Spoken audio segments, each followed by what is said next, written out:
एक बार फिर से आप सभी का स्वागत करता हूँ। मेरे प्रियो, परमेश्वर के वचन में लिखा है, नीति वचन में लिखा है, नीति वचन उसका 12वां अध्याय उसके पहले पद में इस प्रकार से लिखा है, जो शिक्षा पाने से प्रीति रखता है वो ज्ञान से प्रीति रखता है, परंतु जो डांट से बैर रखता वह पशु सरीखा है। मेरे प्रियो, और शास्त्र हमें बताता है कि हमें शिक्षा पाने में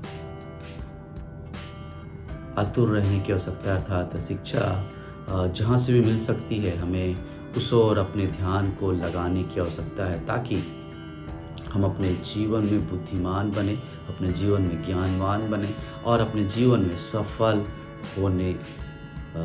सफल हो पाए।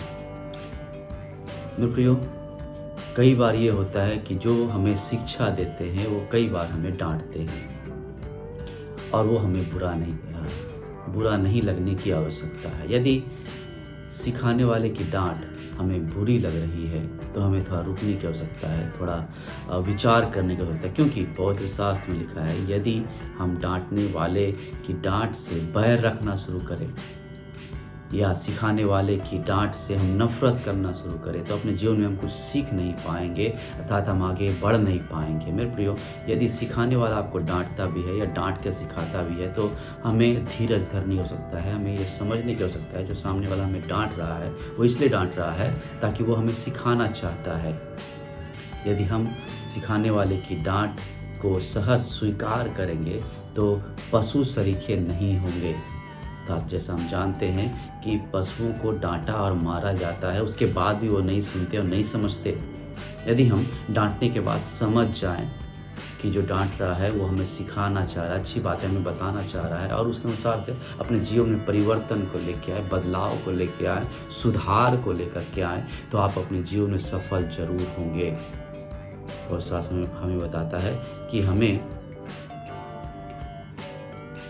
स्वीकार करने वाला बनने की आवश्यकता है।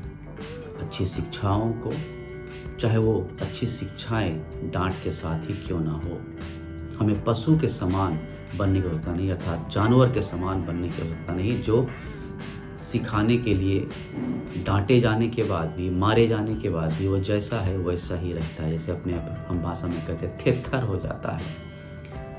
हमें थेथर होने की आवश्यकता नहीं, परंतु हमें सचेत होने की आवश्यकता है, ताकि अपने जीवन के अभी वर्तमान में हम यदि सहज स्वीकारने वाले, आज्ञाकारी बन जाएंगे तो अपने आने वाले जीवन में, अपने भविष्य में हम और अच्छा और बेहतर कर पाएंगे, अपने जीवन को ऊंचाइयों पर हम देख पाएंगे। ऐसा करता हूँ प्रभु इस वचन के द्वारा से आप सबको आशीष दे। धन्यवाद।